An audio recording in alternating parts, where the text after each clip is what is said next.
The room was dark, lit only by the orange glow of the street lamp outside my window. My phone buzzed again, his name flashing on the screen. I couldn't bear to read the words I knew were coming.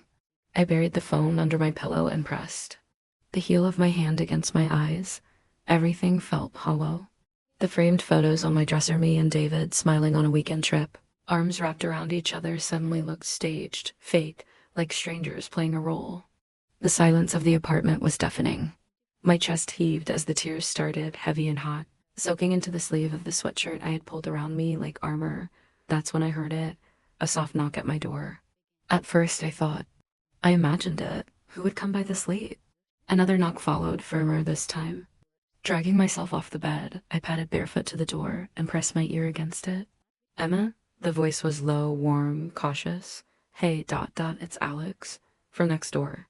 I froze. My neighbor, Alex, the one I had exchanged polite hellos. Within the hallway, the one with the easy smile and short dark hair that always fell into her eyes. I thought I heard something. Just wanted to check in. Mortified, I tugged at my sleeves, trying to wipe away the streaks of tears. I cracked the door open. She stood there in the dim light of the hallway, sweatpants, loose t-shirt, and a worried crease between her brows. Her eyes softened when they landed on me. Oh, Emma ... Her voice dropped. You've been crying. I swallowed hard, suddenly. Self-conscious under her gaze. It's nothing. I'm fine. Alex tilted her head, unconvinced. That's the kind of answer people give when they're not fine. She shifted slightly, leaning one shoulder against the doorframe. Casual, but present. Mind if I come in? I hesitated. The apartment was a mess, half-empty wine glass on the coffee table, tissues scattered across the couch. But something in her eyes made me step back, pulling the door open wider. She slipped inside, moving with quiet confidence, as if she belonged there. Breakup? She asked gently, not, and kindly, as she perched on the arm of my couch. The word lodged in my throat. I nodded. Her expression softened. I thought so. I know the sound of that kind of crying. That startled a small, shaky laugh out of me. I rubbed my palms over my eyes. Was I really that loud? She smiled, faintly, pushing her hair back. Not loud, just that familiar. For a while, she didn't press me with questions. She just sat there, her presence filling the empty space. The quiet no longer felt suffocating, it felt steady. Finally, I whispered, he left me. Alex's lips pressed into a thin line. I'm sorry. The simplicity of it made my chest ache. No false promises, no cliches. Just raw truth. When I met her gaze, something flickered there. Not pity, not judgment. Something warmer. And I hated to admit it, but the way she was looking at me, it made me feel seen in a way David never did. After a moment, Alex stood, brushing her palms against her sweatpants. You shouldn't be alone tonight. I'll be fine, I protested. Weakly, she tilted her head, studying me. Maybe, but sometimes fine isn't enough. Her tone was gentle, but the words landed deep, tugging at something inside me. I was about to make tea, she added. Come over, or ... I can bring it here if you don't want to leave. I hesitated, my instincts screaming to curl up under the covers and shut the world out. But the thought of sitting in silence, staring at the shadows of a life that no longer fit me ... I couldn't do it. Okay, I murmured. Her smile was small but real. Okay. Alex's apartment mirrored mine in layout, but the atmosphere was different. Where mine felt cluttered with shared memories I no longer wanted, hers felt warm, lived in, cozy. String lights trailed along the shelves. A faint scent of lavender hung in the air. She moved easily through the space, filling a kettle, pulling down mismatched mugs. Chamomile or peppermint? She asked. Chamomile, I said, settling onto her couch. She glanced over her shoulder, a teasing smirk on her lips. Good choice. Peppermint's overrated. I found myself smiling despite the heaviness in my chest. As she handed me the steaming mug, our fingers brushed. A spark shot up my arm, sharp enough to make me pull back slightly. Her eyes lingered on me for a second longer than necessary. Neither of us said anything. We talked. Not about David, not really. Instead about books, music, the ridiculous neighbor downstairs who always burned toast at 3 a.m. Her laugh was infectious. Low and husky, curling in my stomach in a way I didn't want to acknowledge. At one point, I realized I was staring at her mouth as she spoke. I blinked, heat rising to my cheeks, and quickly looked away. Had she noticed? The silence stretched, charged, heavy with something unspoken. Alex leaned back, stretching her arm across the back of the couch. Close enough that I could feel the warmth radiating from her, but not touching, not yet. The clock ticked past midnight before I realized how late it was. You should get some rest, Alex said softly. Big day tomorrow? I shook my head. No, just another day. She studied me again, her eyes thoughtful, almost protective. Then let me walk you back, she offered. At my door, I fumbled with the keys, suddenly hyper-aware of her presence behind me. The hallway was quiet, the kind of quiet that made every breath sound louder. Thanks, I whispered, finally turning to face her. She leaned against the wall, arms crossed, a small smile tugging at her lips. Anytime, Emma. For a second, I thought she might step closer. My heart pounded, my breath catching. But instead, she gave me a nod and pushed off the wall. Good night, she murmured, disappearing into the shadows of the hallway. I stood there long after my door clicked shut, my palms pressed against the cool wood. Why did my chest feel so restless? Why did her voice linger in my ears like a secret? And why, when I closed my eyes, did I picture not David Alex? That night, as I lay in bed, replaying every glance, every smile, I realized something I wasn't ready to admit out loud. The ache David left behind wasn't the only thing consuming me anymore. There was something else. Something live. Something dangerous. And her name was Alex. They say heartbreak takes time to heal. But no one ever tells you what happens when, in the middle of your grief, someone steps into your life and makes you feel things you never expected. That's what Alex was doing to me, day by day, hour by hour. She was unraveling pieces of me that I thought were buried forever. When I woke up the next morning, sunlight poured through my curtains, mocking the heaviness inside me. I rolled over, expecting the ache of last night to crush me again. But instead, my thoughts drifted to Alex, the warmth in her voice, the way her eyes lingered on mine as if she was searching for something deeper, the sparks I felt when her hands brushed. I shook my head, burying my face in the pillow. What are you even thinking, Emma?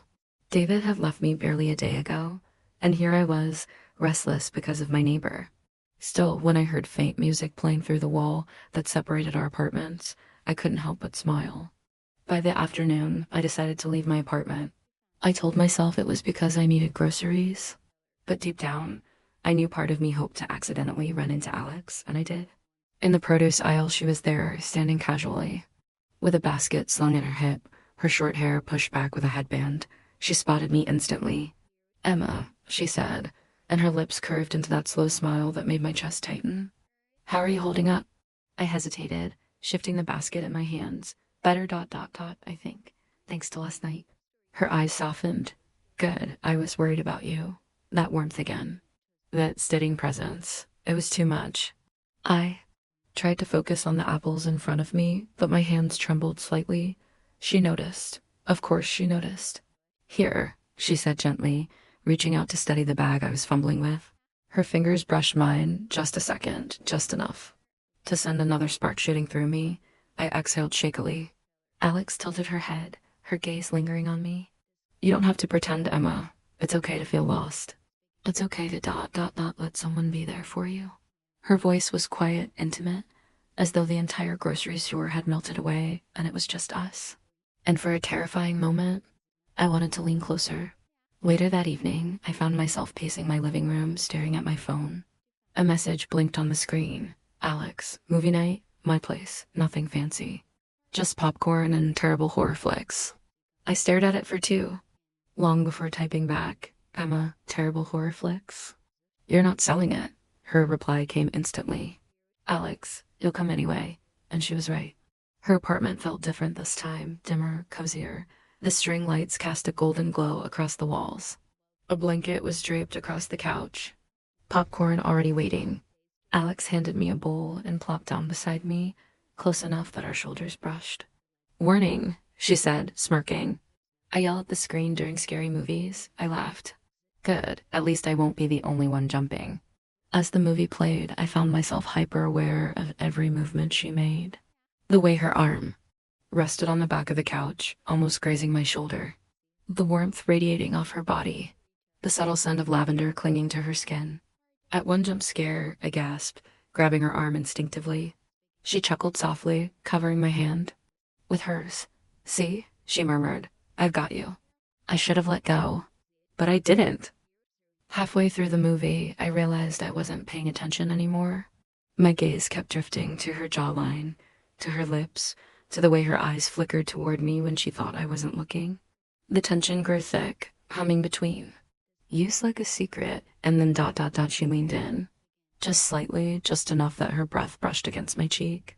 My heart pounded so loudly I was sure she could hear it. "Emma ... double quote," she whispered, her voice low, uncertain. Our faces were inches apart. My pulse raced. I could feel the warmth of her lips hovering close enough to touch, and then I pulled back. I can't," I stammered, standing abruptly. "I'm sorry, Alex. I just ... I can't." Her expression flickered hurt, then quickly masked with understanding. "It's okay," she said softly, leaning back against the couch. "You don't owe me anything. Not now, not ever." But the disappointment in her eyes lingered, heavy and unspoken. Back in my apartment, I pressed my hands to my face, my chest tight with confusion. What was happening to me? Why did I want to kiss her so badly? Why did my skin still buzz with the memory of her touch? I had always dated men. David had been my everything for years.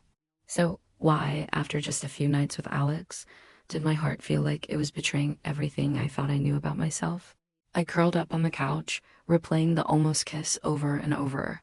And the more I thought about it, the more terrifyingly clear it became. I wanted it. I wanted her. The next morning, I avoided her. I didn't answer when she knocked. I didn't respond to her texts. But avoidance only lasted so long. That evening, as I stepped into the hallway to take out my trash, there she was leaning casually against the wall, as though she had been waiting. "Hey," she said softly. I froze, clutching the trash bag like a shield. "Emma," she continued, her voice gentle, "if I crossed the line last night, I'm sorry. I just ... I thought." She trailed off, searching my face. "Forget it. You don't need this right now." Her restraint, her patience, it made me ache even more. "No," I blurted, setting the trash down. My voice cracked. "Don't say that. You didn't cross a line. I don't know what I'm doing." Alex's eyes softened. She stepped closer, carefully, like she was approaching a wounded animal. "You don't have to know," she murmured. "You just have to be honest with yourself." My breath caught as her hand brushed mine, tentative, waiting. I didn't pull away this time. That night, lying awake in my bed, her words echoed in my head. "Be honest with yourself." But honesty was terrifying. Honesty meant admitting that maybe ... just maybe. My heart wanted something I had never let myself imagine before. And that something was Alex. They say denial is easier than truth. But the problem with denial is that it doesn't quiet the feelings. It only makes them louder. And every time I saw Alex, every smile, every gentle word, every fleeting touch, I knew I couldn't deny it much longer. The next few days were torture. I tried to convince myself that what happened, or almost happened, between us was a mistake. I tried burying myself in errands, scrolling endlessly on my phone, even calling old friends I hadn't spoken to in months. But no matter what I did, Alex was always there. The sound of her laugh through the thin apartment walls. The shadow of her figure as she passed by my window. Even the way her name lit up on my phone, with messages that were never demanding. Just ... gentle. "Alex, made dinner. Extra pasta if you're hungry. Alex, sunset looks amazing from the roof tonight." Thought of you. I ignored most of them. But the truth was, each one made my chest ache more. One evening, I gave in. I climbed the narrow stairs to the rooftop, telling myself it was just for fresh air. But when I pushed open the door there, she was leaning against the railing, a hoodie draped around her shoulders, her face bathed in golden light. She didn't look surprised to see me. She just smiled like she had been waiting. "I was starting to think you'd never come," she said softly. I hesitated before walking over, my arms folded tight. "I didn't plan to." Alex nodded, turning back toward the horizon. The sky was painted in shades of orange and pink. Fading slowly into dusk, we stood in silence for a while. The city hummed below us. And then, in that quiet, she spoke. "You don't have to be afraid of this, Emma." Her voice was low, careful. I swallowed hard. Afraid of what? Her eyes met mine, steady and unflinching. Of feeling something real. I turned away, my throat tight. I I'm not like that, Alex. Her expression softened, but she didn't back down.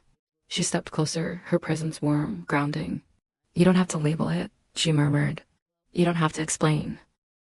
All you have to do is stop running from it. Her words cut through me like a blade, because she was right. I was running from her, from myself. And yet, in that moment, with the fading sun casting her in a golden glow, all I wanted was to stop running. It happened slowly. She reached out, her fingertips brushing mine, tentative, waiting for permission. I didn't pull away this time. My breath hitched as I turned toward her, drawn in like a magnet. Her hand rose, cupping my cheek so gently it made my eyes sting. Emma ... double, she whispered, her voice breaking on my name. And then, her lips were on mine, soft, cautious, electric. My heart thundered as every ounce of tension, every sleepless night, every unanswered question melted into that single kiss. I kissed her back, and it felt like falling, terrifying, exhilarating, unstoppable. When we finally pulled apart, I was breathless. My lips tingled, my chest heaved, and all I could do was stare at her. I don't know what this means, I whispered. Alex smiled faintly, brushing her thumb along my jaw. It doesn't have to mean anything yet, just ... Let it be. Later that night, back in my apartment, I collapsed onto my bed, staring at the ceiling. I should have been panicking. I should have been overthinking. But all I could feel was the lingering heat of her kiss. The way her touch made me feel safe, seen, alive. For the first time since David left, I wasn't drowning in pain. For the first time in years, I felt something new, and terrifying as it was, I didn't want to let it go. The next day, everything felt different. When Alex knocked on my door with 2 cups of coffee, I didn't hesitate. I let her in. We sat together, sipping quietly, a comfortable silence wrapping around us. And when our knees brushed under the table, neither of us pulled away. It was subtle, barely anything, but it was a shift. A shift I couldn't ignore anymore. I didn't know where this path would lead. But as Alex's laughter filled my apartment, as her eyes lingered on me with a warmth I had never known before, I realized something undeniable. Whatever this was, whatever we were becoming, I didn't want it to end. They say healing comes in stages: denial, anger, grief, acceptance. But no one tells you about the stage where healing collides with desire, where the ache inside your chest is replaced by a fire you can't ignore. That's where I was, and Alex was the spark. I woke the next morning to sunlight spilling across my bed. My lips still tingled from our kiss. It felt like a dream. Except it wasn't. My phone buzzed. A message. Alex made pancakes. Come eat before they get cold.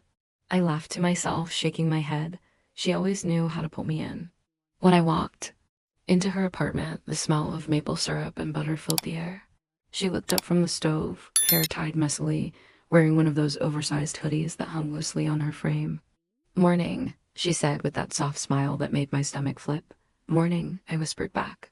It felt like the most natural thing in the world, and yet nothing about it was simple. We ate together, joking, stealing bites from each other's plates. For a while, it almost felt ... ordinary, like we'd been doing this forever. But under that calm surface, there was tension. Every glance lingered too long. Every brush of her fingers sent shivers down my skin. And when she leaned across the table, her hand brushing mine as she wiped a crumb from my lip, my breath caught. The world stilled. We both froze. Neither of us pulled back. And in that silence, I knew we were balancing on the edge of something irreversible. But with every moment that drew us closer, the ghosts of my past clawed louder. I remembered David's face, his touch, the years I had spent convincing myself I knew what love was. And I remembered how it ended, with silence, with betrayal, with a hollow goodbye. What if this ended the same way? What if Alex became just another heartbreak? That fear rooted me to the spot, even as part of me ached to fall further. One evening, as rain lashed against the windows, Alex finally spoke what I had been avoiding. We sat curled on her couch, a movie playing unnoticed in the background. The room smelled faintly of popcorn and her lavender candle. Emma, she said quietly, turning toward me. You keep pulling back. My chest tightened. I don't know if I can do this. Her gaze was steady, but her voice trembled. Do what? Us, this, whatever this is. A long silence stretched between us. Then she whispered, Do you feel something when you're with me? The truth slipped out before I could stop it. Yes. Her lips parted, her breath shaky. Then stopped being afraid of it. The storm outside roared louder, wind rattling the glass, thunder rumbling deep. And maybe it was the storm, or maybe it was the way her eyes searched mine, pleading, vulnerable, certain that broke something inside me. I leaned in, the kiss. Wasn't cautious this time. It was hungry, desperate, weeks of tension crashing all at once, her hands tangled in my hair. Mine gripped her hoodie, pulling her closer, terrified she'd vanish if I let go. It was messy, breathless, addictive. When we pulled apart, both of us gasping, her forehead rested against mine. "You don't have to decide everything right now," she whispered. "Just did I hear, with me, tonight?" I should have said no. I should have run back to the safety of my apartment, to my quiet denial, but instead, I nodded. Her smile was small, trembling with relief, before she kissed me again. Slower this time, deeper. The movie kept playing in the background, but we didn't notice. The storm outside faded into nothing. There was only her lips, her touch, her heartbeat, pressed against mine, and for the first time in so long, I wasn't afraid of feeling. I woke with sunlight slipping across my face, tangled in sheets that weren't mine. For a second, I panicked. Then I turned and saw her. Alex was asleep, her hair messy against the pillow, her arm draped across my waist as if her body refused to let me go even in her dreams. Something inside me softened. Something I didn't know was still capable of feeling tenderness, but alongside it came fear. What were we doing? What did this mean? I had no answers. Only the way her lips curved into a faint smile when she stirred. Awake and whispered, "Good morning, beautiful." And my heart, it betrayed me by melting. The days that followed blurred into a rhythm that felt intoxicatingly easy. Coffee in the mornings together. Late night movies sprawled on her couch. Trips to the grocery store that somehow turned into adventures when she was beside me. We became inseparable. Neighbors, yes. Friends, yes. But also something else, something unnamed but undeniable. Every touch lingered. Every laugh carried an undercurrent of desire. I caught myself studying her when she wasn't looking, the curve of her jaw, the strength in her hands, the softness in her eyes, and I knew she saw me too. Not just the broken girl picking up the pieces after a failed relationship, but me, the version of myself I had hidden for so long. But love doesn't erase fear. One evening, I stood in front of my bathroom mirror, staring at my reflection. David's shadow haunted me. The years I had spent convincing myself that was all there was. That love meant compromise, silence, pretending. And now, Alex. Her touch still tingled on my skin, yet part of me wondered, was I betraying who I thought I was? Or had I been betraying myself all along, denying the truth of what I wanted? I didn't have answers. Only questions that kept me awake long after midnight. It came on a Sunday afternoon. We were walking back from the park, hands brushing in that tentative way of two people still figuring out where they stood. Suddenly, across the street, I heard my name. Emma. It was Julia, an old college friend. She rushed over, her eyes widening when she saw Alex beside me. Introductions were awkward. Julia's gaze flicked between us, sharp, curious. She asked about David, about my breakup, and when Alex's hand slipped into mine instinctively, protectively, Julia's expression shifted, surprise, judgment, confusion. The conversation ended quickly after that. Julia gave me a polite smile, but I could feel the unspoken questions burning in her silence. As she walked away, my chest tightened. What just happened? I whispered. Alex squeezed my hand gently. You don't owe her or anyone an explanation. But my heart raced, because suddenly I realized this wasn't just about us anymore. The world was watching. That night, the tension broke. I don't know if I'm ready for this, I admitted, pacing across Alex's living room. People will talk. My friends. My family, Alex's voice was calm but firm. Emma, this isn't about them. It's about you, about us. I know, but my throat tightened. What if I mess this up? What if I hurt you? Her jaw clenched, and for the first time I saw hurt flash in her eyes. You think being with me is a mistake? The word stung. No. God, no. That's not what I meant. Then what do you mean? Her voice cracked. Because I can't keep doing this if you're half here, half somewhere else. The silence that followed was heavy, painful. Finally, I whispered, I'm scared. Her expression softened, the anger fading into something gentler. She stepped closer, cupping my face in her hands. So am I, she admitted. But sometimes the scariest things are the ones worth holding on to. That night, as I lay awake, her words echoed inside. Me, was I willing to risk it? To risk judgment, to risk heartbreak, to risk everything, just for the chance to feel this alive. And as I thought of her, her laughter, her warmth, her touch, I realized something I had already chosen. Because I couldn't imagine my life without her anymore. The next morning, I didn't overthink. I didn't calculate. I didn't weigh the consequences. I simply walked across the hall, knocked on Alex's door, and when she opened it sleepy-eyed, her hair a mess, I kissed her. Not a hesitant kiss, not a maybe this is a mistake kiss, but the kind of kiss that says, I've decided. When we finally pulled apart, she searched my face, breathless. Emma? I whispered, I'm not running anymore. Her arms pulled me in, and for the first time, I felt the weight of doubt lift from my chest. What followed was a blur of days that felt like fire. Every moment with her was charged, her hand brushing mine as we walked side by side, her laughter spilling into my apartment late at night, the way her eyes lingered on me like I was the only thing she saw. And when we were alone, the passion was undeniable. It wasn't just about physical closeness. It was about finally letting go, surrendering to the feelings I had tried to bury. Alex kissed me like she was writing a story on my skin, and every touch left me aching for more. It was terrifying. It was intoxicating. It was freedom. But love doesn't exist in a vacuum. One afternoon, I got a call from my sister, Claire. She had heard about the breakup with David. Word traveled fast in our family. And when she asked how I was holding up, I hesitated. I wanted to tell her everything. About Alex, about the way she made me feel alive again. But fear coiled in my throat, keeping the truth locked inside. Emma? She pressed. Are you seeing someone new? My silence gave me away. I'll take that as a yes, she said slowly. So who is he? The word cut into me. He. I mumbled an excuse and hung up quickly, but the conversation lingered. Because sooner or later, the truth would come out. That night, Alex noticed my distance. Talk to me, she urged, pulling me onto the couch. What's going on? I told her about Claire. About the phone call. About the way fear still strangled me. Alex listened quietly, her hand never leaving mine.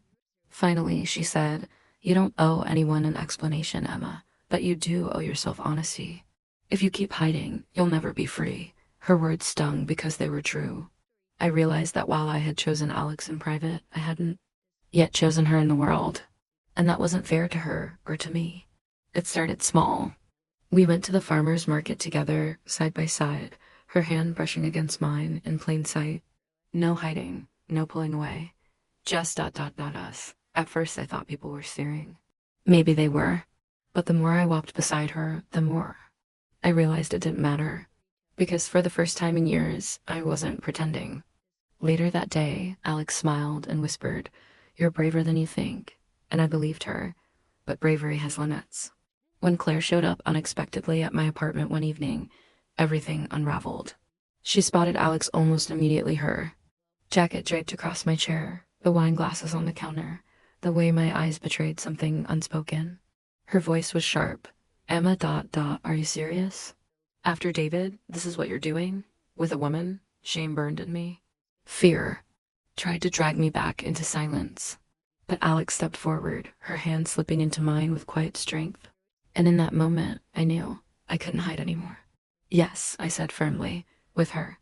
The silence that followed was heavy, filled with my sister's shock. But for the first time, I didn't flinch. Claire left quickly, anger and confusion shadowing her face. I collapsed onto the couch, my heart pounding, fear whispering that maybe I had ruined everything. But Alex pulled me into her arms. You did it, she murmured. You told the truth. And as her warmth enveloped me, I realized something profound. The people who truly loved me would accept me in time. And the ones who didn't, I couldn't keep living for them. That night, Alex and I lay tangled in the dark, the world outside, momentarily forgotten.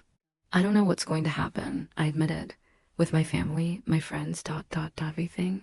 Alex pressed her forehead to mine. Then we face it together, one step at a time. And with that I knew. This wasn't just a fling. This wasn't just healing from a breakup. This was love, real, complicated, terrifying, beautiful love. We met at a cafe with fogged windows and a bell that sounded like an apology. Claire wore her worry on the outside this time. I didn't handle it well, she said, fingers wrapped tight around a cup she wasn't drinking. I wasn't prepared. She looked up. But I want to be prepared. For you, I nodded. I didn't plan it, Claire. I just stopped pretending not to feel it. She exhaled, something soft uncurling. Are you okay with dot labels? With how people might respond? I don't have all the words yet, I said, honest landing like a steady footstep. I just know that with her, I'm more myself than I've ever been. Claire's shoulders dropped a fraction. A tiny surrender to love's evidence. Then I want to meet her, properly, when you're ready. We talked like that, less debate, more building, a small bridge plank by plank. When we stood, she squeezed my hand. I love you, she said, not a condition. A fact, outside. The city had that post-rain shine that makes everything look newly invented. Back home, Alex was sitting on the hallway floor, back against my door, reading. She looked up and smiled, a quiet, devastating kind of welcome. How was it? She asked. Better, I said. True. She stood, smoothed my hair behind my ear, and pressed a kiss to my cheek. Not a spectacle. A seal. Good, she whispered. Hungry. Always, I said. It was the first time I heard my voice sound like it belonged to the life I was living. That afternoon, a name flashed across my screen. David. A short message. I heard. Are you okay? I read it twice. The ache that used to swallow a room didn't arrive. Only a thin, faraway tenderness for who I'd been. I typed, I am, truly. I wish you well. No essays, no autopsies. Just closure that didn't need witnesses. Alex watched the relief move through me the way you watch weather cross a window. Proud of you, she said. Me too, I whispered, surprised by how easy it was to mean it. A week later, our building threw a rooftop potluck, the kind where everyone brings too much of something and not enough forks. String lights, paper, plates, a playlist that refused to pick a decade. We arrived together. We didn't perform. We also didn't hide. When a neighbor asked how we knew each other, I said, we share a wall and most of our time. Alex added, we also share the good cherries, and I laughed like a person who knew where home was. People didn't gasp or point. They handed us skewers and asked who made the couscous. Visibility turned out to be less of a cliff than a step. Later, as the sun bled into violets and the city flicked on like a constellation learning its name, someone started a slow song. Alex held out a hand, a question I'd waited years to hear. We danced, barely moving. Palms at backs, foreheads close, a small orbit holding. If anyone stared, I didn't notice. If judgment floated through the air, it didn't stick. The night had better things to carry. My new world didn't arrive with fireworks.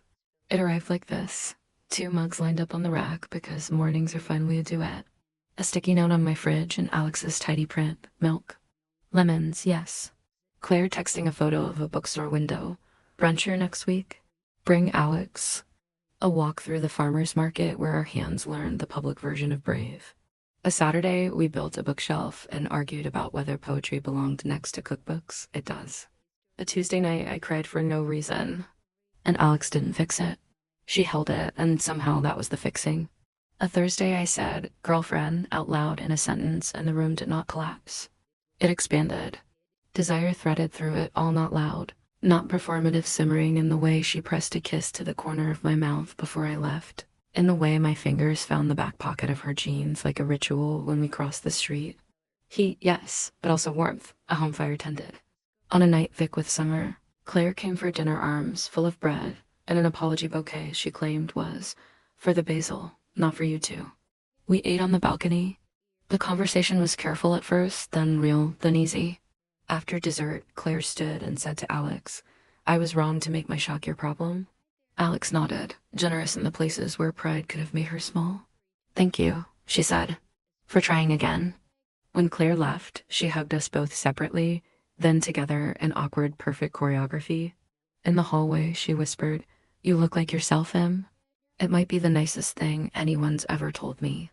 Inside, Alex leaned against the door, watching me the way you watch a box you already know the answer inside but still can't wait to open.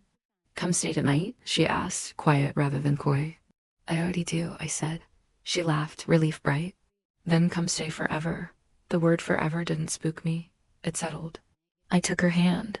Okay, I said, because some vows are best made soft. We moved the last of my things 2 weeks later. It wasn't dramatic. It was 3 trips and a pizza and a box labeled Musk. That turned out to be memories I wasn't scared of anymore.